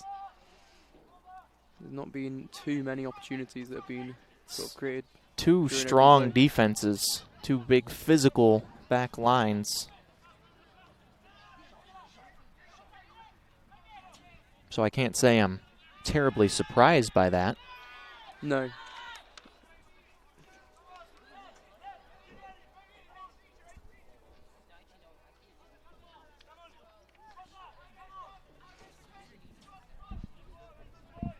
Another foul on the Bears. They have racked up the fouls today.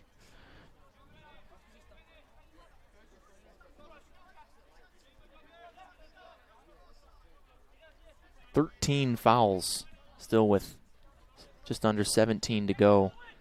Chowan has committed 8.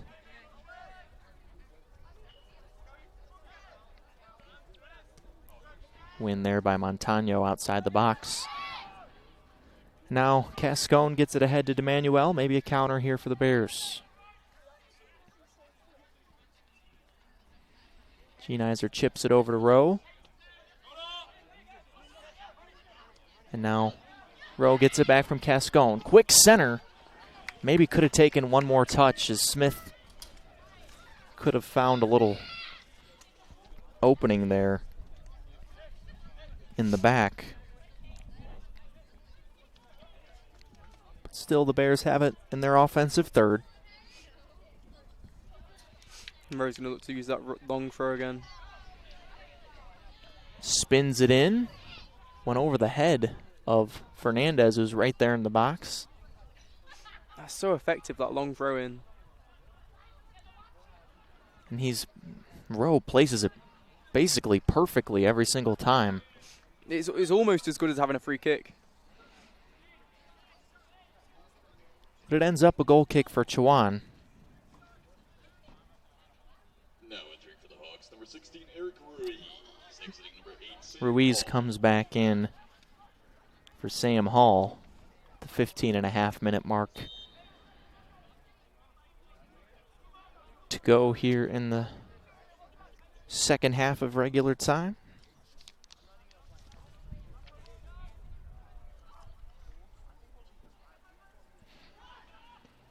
Little danger in there in front of Basabi, but he's able to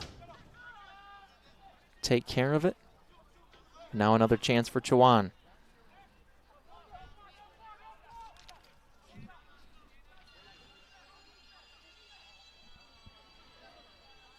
Here it comes in. And there's Basabi, as you mentioned earlier. Such good timing coming out of his box. You wonder, the season's well over 2/3 of the way done. That Basabi, such a feel thing about knowing when to go and when to stay, but seems like Juan hasn't missed a beat. Exactly, and well, he was the all-sack goalkeeper, wasn't he, recently? Second team all-sack in the spring, yep. Yeah, exactly, so he knows what he's doing, and it's just instinct at this point for him. Just a junior, so still has another year left after this.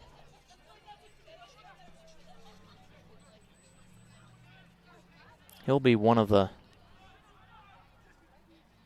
few returners next year that have a ton of experience, with the Bears losing so much to graduation. Obviously, Cascone and Fernandez, the two big names that will be gone. It's going to be a big year for recruitment. But Poza is senior, DeManuel is senior. Montano and Bohiguis grad transfers. Delgado a junior, so he'll be back.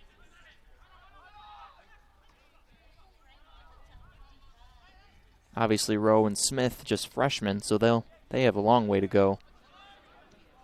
Emmanuel tried to give it off for Rowe, I think, but well played defensively there by Harry Lovett.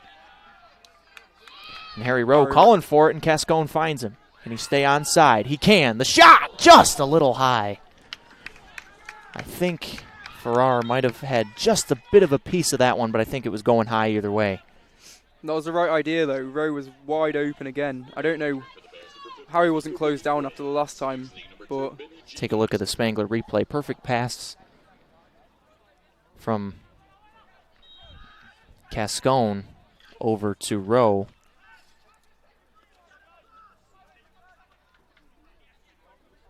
Just a little bit high coming in with the shot. The ball back in the offensive zone for Chowan now.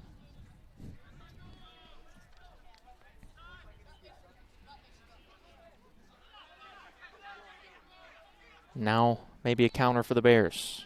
Jaheim Smith, he's hardly had a touch here in the second half. Now he's got it. And this is where the Bears need to be sprinting up to support him. Can't be jogging up the pitch when we want to counter-attack fast.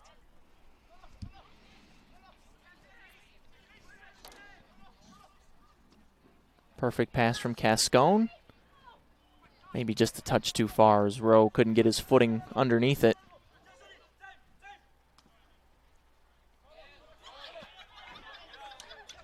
Allie Gardner with a funky little play there, but he got it to Fernandez. And Smith whistled for that one, as Toby Sims took offense to that and kind of swung at Smith's leg as he was on the ground.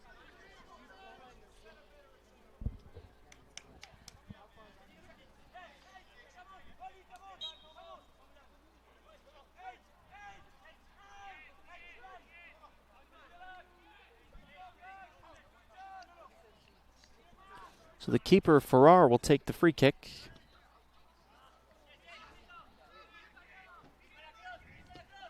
Comes the ball in from Lovett, off the head of Fernandez and back out.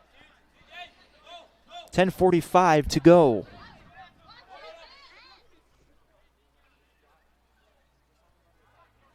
Want to avoid overtime if you can.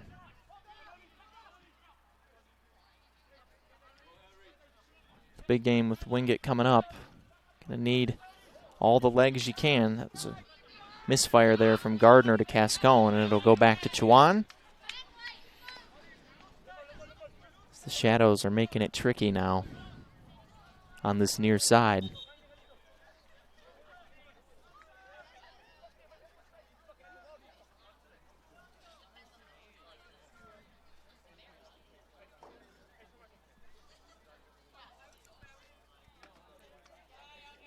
Now entering for the Hawks, number 15, Wesley Ills. Exiting number 17, Alder Hernandez.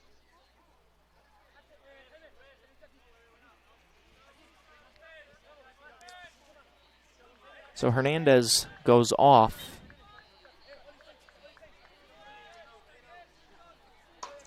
And Illis comes back in. Here he is right here. Looked like maybe a handball there on Rowe, but no whistle.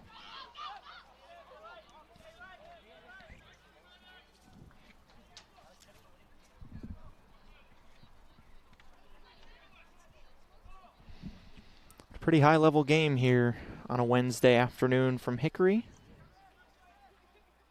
Fall colors starting to come in. I looked at the forecast today, and we're finally in the territory of there's no day in the next 10 days where it's forecasted to be above 70 degrees, which I love as a Michigan native that is used to cold falls, as I'm sure you are as well, Jake. Oh, definitely, yeah. I mean, it's been so hot for me out here in comparison to back home. Especially out training in this weather every day. Oh, yeah. At 6 a.m. it's today it was freezing. Well, yeah, that's the thing is you don't know. It's like you almost have to have two outfits because in the morning it's 40 degrees and freezing cold, and then by noon it's 75. That's what I found weird the other week. I'm used to it just being cold all the time, but when it goes cold in the morning, then sort of like hot in the afternoon, then you say you have to go and get changed again.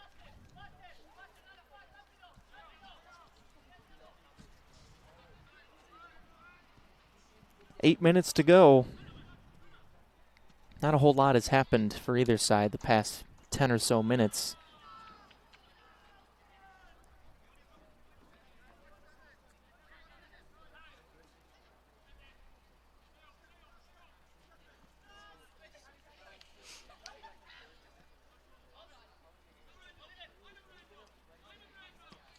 Ollie Gardner as Poza fouled there by Toby Sims.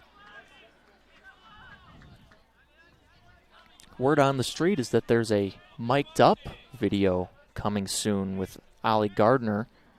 The great Danny Nicosia went to practice recently and put a mic on Ollie Gardner, and I think that there's some good stuff coming in that. Grayson Cameron, the women's goalkeeper, had one done of her a few weeks ago, and it turned out great, as did the one with volleyball's Ashley Hawkins. So Ollie's got an interesting perspective about a lot of things that happen at practice, and it'll be cool to share that with you on LR Bears social media. Delgado will take the free kick, and it's blocked by the wall. There's your man again, DeGraff, right there in the middle, Jake. Yeah, I think he's had such a good game today. He looks so strong at the back, like I said earlier.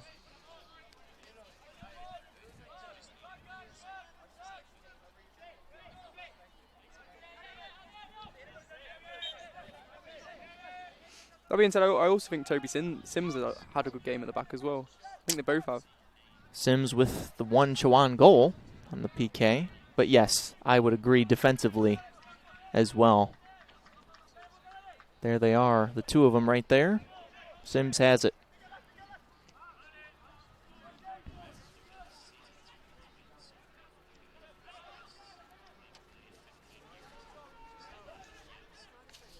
London Williams, haven't heard anything from him in the second half. He was a factor offensively, had a couple of good chances early in the first. As this ball's in the box, Fernandez can't quite get it out.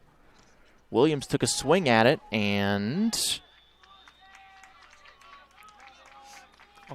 offside was Chowan. It didn't seem possible that somebody could be offside with that mass of bodies there, but they were. So with 5.5 to go here in regular time,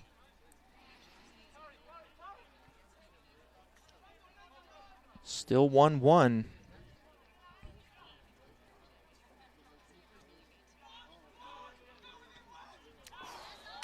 Nice move there from Gardner.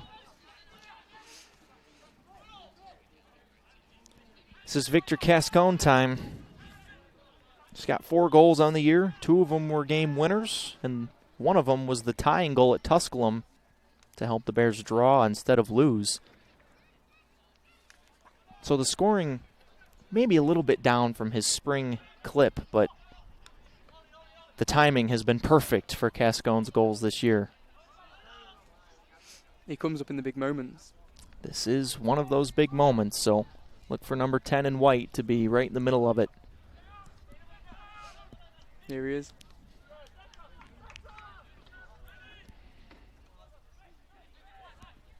Gives it off for Rowe. Centered up, but right back to him, and now chipped in, but too tall for Smith, and Farrar grabs it.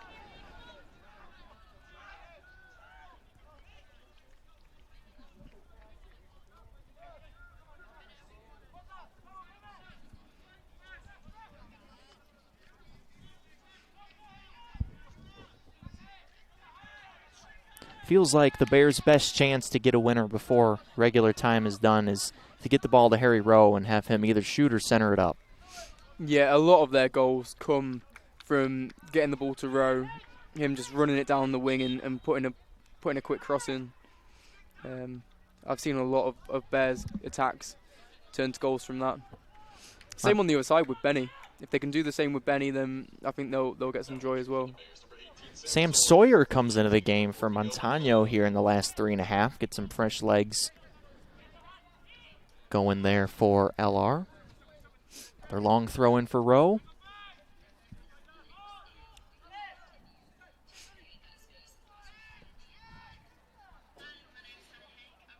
This one in the box in front of Basabi and not out. Ruiz.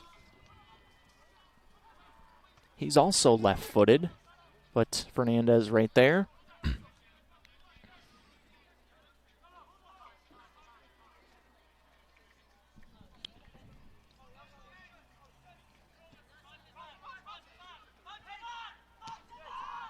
Rowe ahead to Smith. Is he onside? No, he's not. That would have been a great chance had he been onside, but just a couple of feet too far. Now maybe a counter here for Chowan as Gardner deflects it in a corner coming for the Hawks. 2.5 to go. This could be danger time here defensively for the Bears. Although Chowan's corner kicks have been less than stellar today. But it only takes one at this point.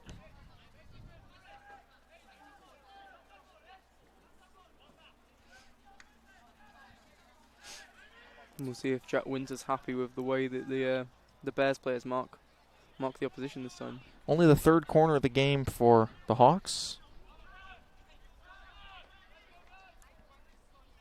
Harry Lovett will take it by the looks of it. Ruiz also over there. As the clock ticks down. And here it comes. Basabi right there, and he makes a great play, falling down.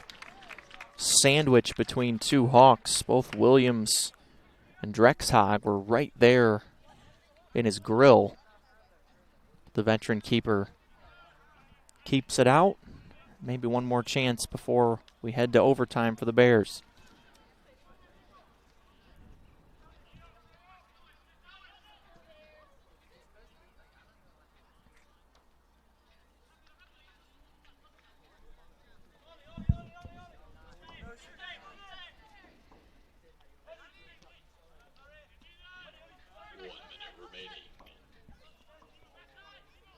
Sawyer now. Drops it off for Rowe, and now Smith on the outside. Jaheim has to center it and does. It goes far, but a corner coming for LR. Not sure what Devontae Blair was doing there. Probably could have let that one go. It looked like it was tracking out of bounds. There you go, everyone forwards, other than Harry. Oh no, a few more coming back now. Just Sawyer and Rowe. Poza will take it. 25 seconds to go in a tie game. Here it comes. Too far. Cascone has it. Over to Smith. He shoots. Not close. Got a clean shot off, but that will likely end regulation as everyone is headed towards their benches. Bears got the equalizer early in the second half, but nobody could find the back of the net since then. And we will head to golden goal overtime here at Moretz. Jaheim Smith is still down. I think they're calling the trainer out, and here she comes. But we'll check on Smith, take a short break between regulation and OT. Next goal wins it here from the Moretz Sports Complex on the Bears Sports Network.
Moret Stadium is an iconic part of LR athletics, hosting games, tailgating, marching band competitions, sports camps, and graduation ceremonies.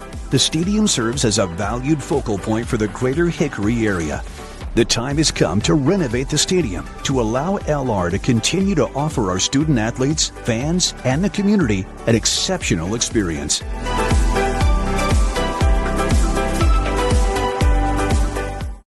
Paramount Kia in Hickory. We want to see you driving a new Kia or, hey, a quality pre-owned Kia. We've got a huge selection of new and pre-owned Kias. You got to get to Paramount Kia in Hickory, Highway 70, ParamountKia.com.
Overtime on the Bears Sports Network, presented by MBA Roofing. Chowan and LR tied at 1. Hawks got their goal in the 27th minute in the first half. Penalty kick from Toby Sims, and the Bears answered back in the early stages of the second half on a beautiful header by Danny Fernandez, his first goal of the season. It's the third overtime game this year for the Bears. They've yet to lose. 1 win, 1 draw. Both of them are on the road. The win was at Coker, goal by Cascone in double overtime, and then the draw with Tusculum last Sunday.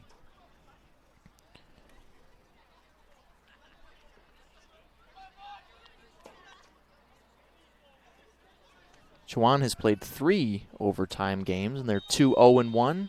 2 wins. 1 draw was with Francis Marion, who those are the top 2 teams in Conference Carolinas. The win was back-to-back games against Converse and Queens back in late September. Still going the same direction. Bears right to left, Hawks left to right. Montano back in the game now. He came off with 3.5 to go. And here comes one of those long throw-ins for Harry Rowe, Jacob. Yep, and the Bears don't have that many players in the box for it, actually. Harry. There's a few running in now, but these can get some good opportunities from these. Harry gives him a chance to reset. Here's Fernandez in there, and it's bicycled out of there by Sam Hall, who's back in the game. He came off late for the Hawks as well, as D'Emanuel whistled for the foul there. The 15th foul of the game on LR. And I haven't disagreed with really any of them from the referee. No, there has been a lot of fouls committed from the Bears, but Chowan has only 9. One yellow card. Chowan has 9, so it's not like their hands are super clean either. And just the 1 yellow on Delgado.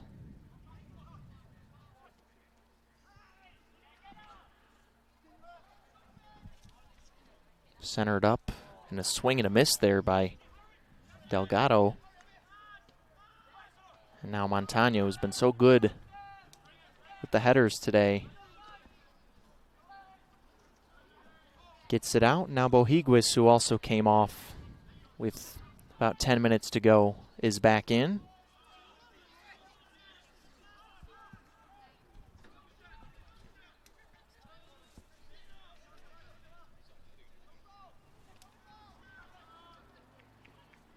That shadow has covered about probably half the field on the near half. It's Cascone. Can he find Harry Rowe? He can. Harry's onside. Here we go. The shot too high. How about that footwork there from Victor Cascone to get through that mess just to even get the ball to Rowe was a pretty impressive feat in itself as you take a look at the Spangler replay. Spangler Restoration, our replay sponsor all year long. What a pass, and Rowe just a little bit too high with the shot.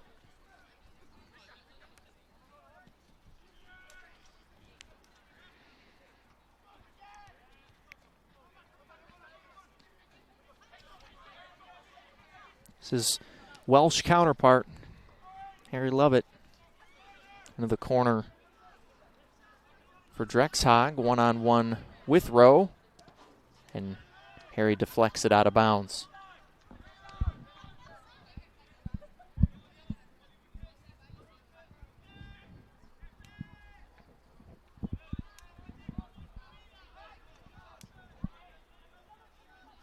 Lovett will take the throw, and he's the long thrower for the Hawks. And did it slip out of his hands? It did. Oh, man. That might be going on the not top 10. That's exactly what you don't want to happen. No. When you're doing a and now it maybe leads to a counter, and they give it back to Chowan now as Harry Rowe picked his foot up on the throw. Take a look at the Spangler replay and love it. Whoopsie. He left something back there, and he just has a look of defeat there as the linesman gives the ball back to LR. But Chowan gets it back, and now maybe Lovett will have a chance here to redeem himself.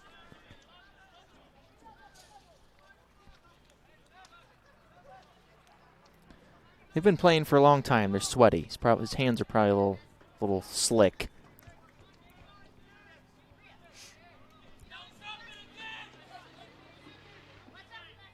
Here it comes. And he gets everything he has behind it. The ball's in the box, but not cleared by Poza. He had a chance to and didn't. As it curves in, and Basabe plays it off the hop. Next goal wins it. If we don't have a winner after this overtime, we'll play 10 more minutes. And if nobody scores, we'll end up in a draw.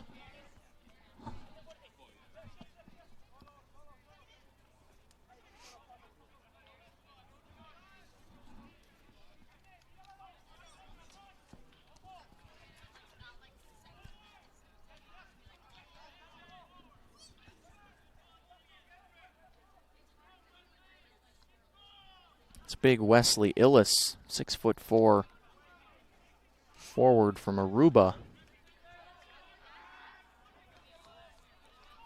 Being physical there, and the Bears can't believe it. They say it's back to Chowan.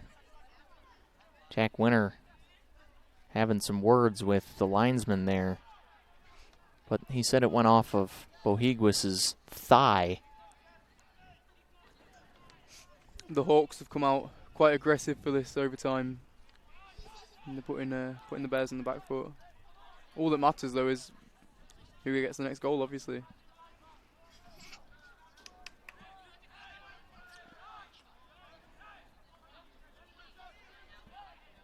So now Lovett will take the throw on the other side. Not much room to work with.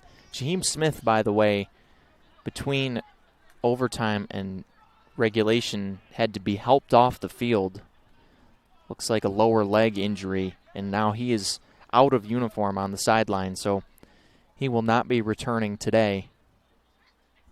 And with the loss of Tiefel and then the loss of Smith, the Bears' depth in the front of their attack is dwindling here. It was that shot that Smith took right at the end of the game that he's probably pulled his hamstring doing that, or groin. Carlos Montaleo-Lobo, who had a pretty nasty groin injury, is dressed today, not available, but they hope to have him back on the weekend, so that's going to be a welcome sight for the Bears to have Carlos in. He's missed 4 games now, as that one centered up but nobody home. And Farrar grabs it.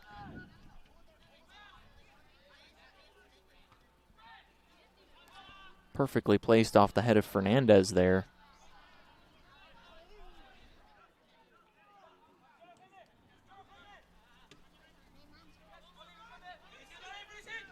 And Gardner challenges and does a nice job there to knock Randall off his path, because that could have been a chance there if Randall gets past him. And again, they'll go with a long throw and pile them plays into the box. Under 2.5 to go in the first overtime. Golden goal. Next one wins. Chowan trying to steal one on the road. The Bears trying to get a big statement win against the number 20 team in the country. The ball stays in on the end line. Ends up off the foot of Bohiguis, but turned right back over to Dennis Bates, who fires it in as Randall tried to bicycle it, but just barely tipped it. It's a goal kick coming for Basabe.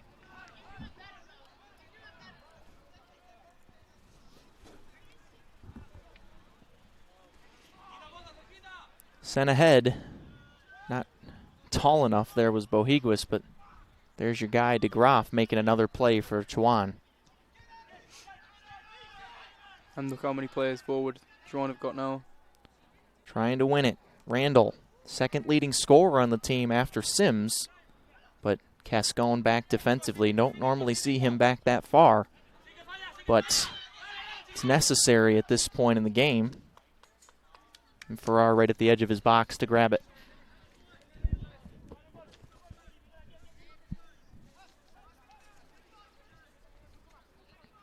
.105 to go in the first overtime.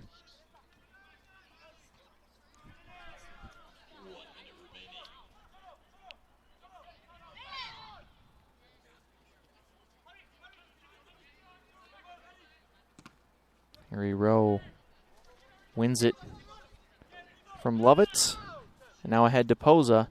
Tries to get it ahead to Bohiguis and does. Popped ahead for Poza, but a great play by Sims to back it out. Now Jaime DeManuel tries to get fancy. Fires a shot! There's a winner! Jaime from outside the box! And the Bears take down Chowan.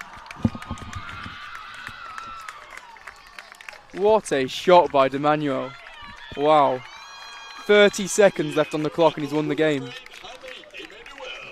You said it, 30 even to go in the first overtime. Let's take a look at the Spangler replay. What a snipe by Jaime DeManuel. Finds the left, just sneaks it inside the left post. And after falling behind in the first half, the Bears score the last 2 and grab a much-needed win. A statement win over the number 20 team in the country. Jaime's second goal of the year. He scored in the season opener. Hasn't scored until right now, but what a big goal for him. And what a big win for LR. Well, Jacob, that was a great high-level game that we just saw. Any final thoughts before we sign off? Very good game. I thought the two teams were very evenly matched. A lot of the game came down to set pieces. Obviously, the first 2 goals being set pieces, and then top it off that goal at the end. What a finish from Jaime DeManuel. What a finish it was. What a win it was for LR. Bears step back into league play on Saturday night. Right here against rival Wingate. Jacob and I will be here for that one. We hope you're here with us. 7:30 kickoff. That's the men's game, the women's game before that. And until then, we say so long from the Moretz Sports Complex. Bears win it 2-1 in overtime.